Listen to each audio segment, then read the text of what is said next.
একদিকে শীতে কুয়াশায় ভিজে যায় রাজপথ, অন্যদিকে ট্রাক থেকে পড়ে লবণ পানি। এতে পিচ্ছিল হয়ে প্রতিনিয়ত দুর্ঘটনা ঘটছে চট্টগ্রাম কক্সবাজার মহাসড়কে। ফলে ঝুঁকি নিয়ে চলছে পর্যটন নগরী কক্সবাজারের পর্যটক সহ বিভিন্ন যানবাহন। এছাড়া দুর্ঘটনার শিকার হচ্ছে স্থানীয় মোটরসাইকেল আরোহীরা। স্থানীয়দের অভিযোগ, লবণ বোঝাই গাড়ির বিরুদ্ধে ব্যবস্থা নিচ্ছে না প্রশাসন। কিন্তু হাইওয়ে পুলিশের দাবি, মহাসড়কে লবণ বোঝাই গাড়ি পেলে দেয়া হয় মামলা। চট্টগ্রামের লোহাগাড়া থেকে এরশাদ আলমের তথ্য ও চিত্রের ডেস্ক রিপোর্ট।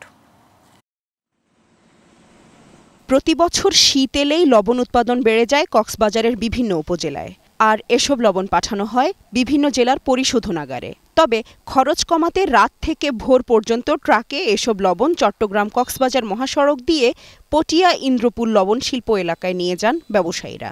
কিন্তু এসব ট্রাক থেকে লবণের পানি গড়িয়ে পড়ে কুয়াশায় মিশে পিচ্ছিল হয় মহাসড়ক।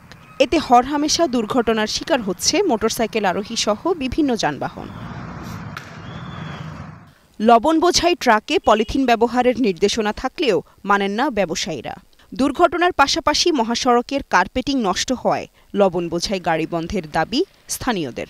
লবণ বোঝাই গাড়িগুলো যাওয়ার ফলে রাতের বেলা, বিশেষ করে সন্ধ্যা থেকে সকাল পর্যন্ত রাস্তার অবস্থা খুব খারাপ হয়ে যায়, পিচ্ছিল হয়ে যায়, যার ফলে প্রতিনিয়ত গাড়ি দুর্ঘটনায় অহরহ মানুষের জানমালের ক্ষতি হচ্ছে। সকালবেলা যে লবণের গাড়িগুলো যায়, এই লবণের গাড়িগুলোর কারণেই রাস্তা পিচ্ছিল হয়ে যাচ্ছে। এই পিচ্ছিলের কারণে মোটরসাইকেল থেকে শুরু করে বিভিন্ন গাড়ি অ্যাক্সিডেন্ট হচ্ছে প্রতিনিয়ত। আমরা চাই মহাসড়কে লবণ যদি অন্য পথে নিয়ে যাওয়া হয় তাহলে দুর্ঘটনা অনেকটা কমে আসতো।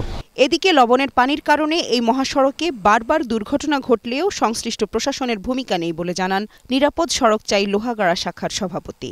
অপরিকল্পিতভাবে লবণ বোঝাই ট্রাক চলাচলের ফলে প্রতিনিয়ত সড়ক দুর্ঘটনা হচ্ছে। আমরা প্রশাসনের কাছে দাবি জানাবো দ্রুত লবণবাহী অপরিকল্পিত ট্রাক চলাচলের বিরুদ্ধে ব্যবস্থা নেওয়ার জন্য। এবং আমরা দেখতে পাচ্ছি ইতিমধ্যে অনেক দুর্ঘটনা ঘটেছে, কিন্তু সংশ্লিষ্ট প্রশাসন তথা হাইওয়ে পুলিশের আমরা প্রত্যক্ষ ভূমিকা চোখে পড়েনি। তবে হাইওয়ে পুলিশের দাবি, পলিথিন না থাকলে লবণ বোঝাই গাড়ি পেলে মামলা দেয়া হয়। এগুলো আমাদের সামনে পড়লে আমাদের যে মামলা দায়ের এগুলো অব্যাহত আছে। এগুলো আমাদের সামনে পড়লে আমরা মামলা দিচ্ছি কন্টিনিউ। লবণের পানির কারণে চট্টগ্রাম কক্সবাজার মহাসড়কে যেন আর দুর্ঘটনা না ঘটে, প্রশাসনের কাছে এমনটাই দাবি স্থানীয়দের। Global television news desk.